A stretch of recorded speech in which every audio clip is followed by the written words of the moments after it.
Assalamualaikum warahmatullahi wabarakatuh. Perkenalkan, nama saya Khairatul Ulia.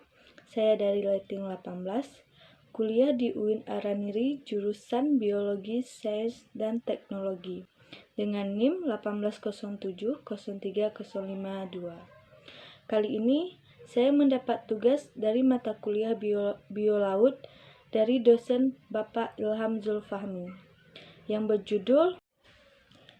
berjudul Arus dan Gelombang. Nah, teman-teman, di sini kita ada dua pembahasan, yaitu arus dan gelombang.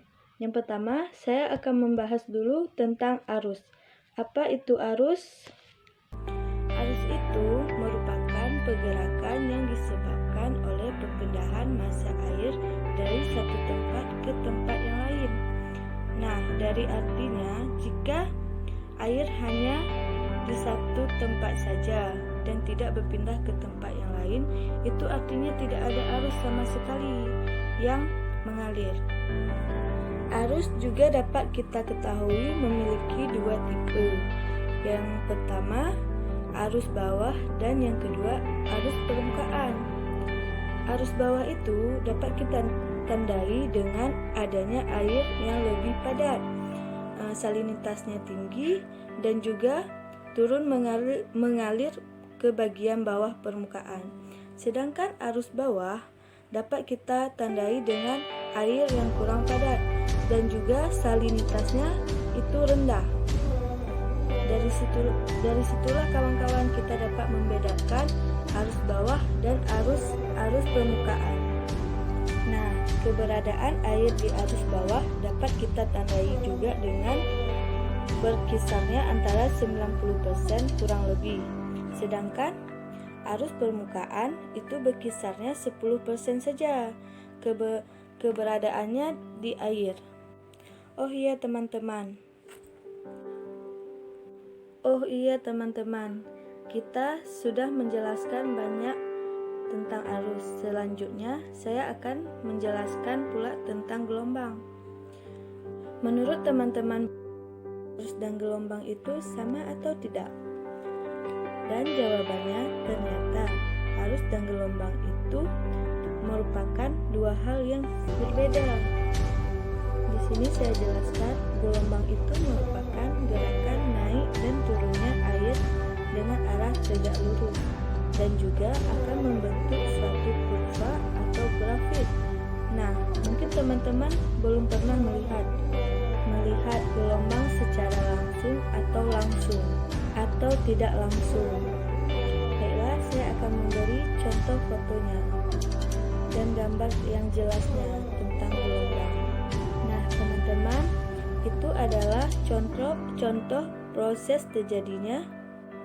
yang terjadinya gelombang yang disebabkan oleh adanya angin dan juga ada beberapa faktor lain yang menyebabkan terbentuknya gelombang. Baiklah, di sini saya akan jelaskan faktor utama terjadinya gelombang adalah yaitu disebabkan oleh tiupan angin.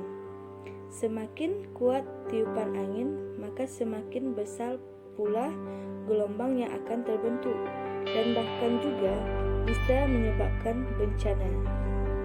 Selain juga karena angin, terdapat faktor lain yang bisa memicu terjadinya gelombang, yaitu ada beberapa faktor lain yang dapat mempengaruhi terjadinya gelombang adalah seperti adanya daya tarik-menarik antar bumi, bulan, dan matahari. Dan ada juga gempa ataupun gerakan kapal yang menyebabkan terjadinya gelombang. Nah, teman-teman, pada arus gelombang kita juga sering mendengar yang namanya arus pasang surut.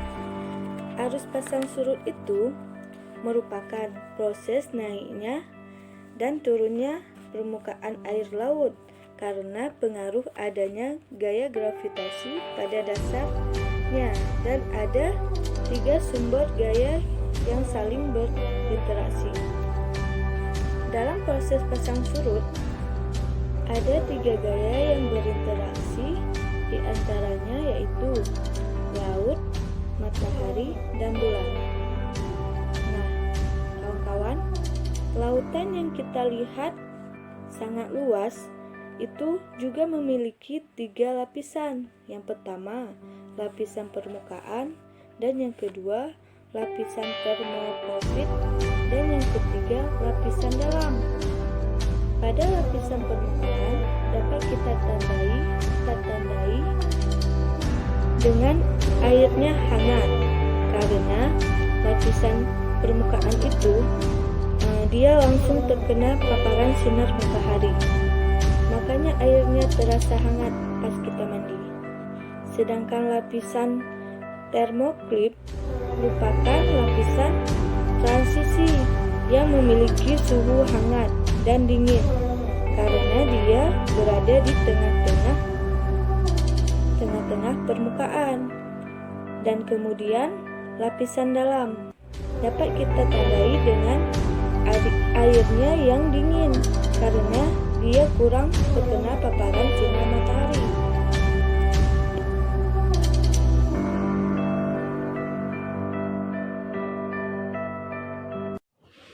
Nah, kawan-kawan biolaut semuanya, itulah tadi yang dapat saya sampaikan dari pembahasan yang judulnya arus dan gelombang.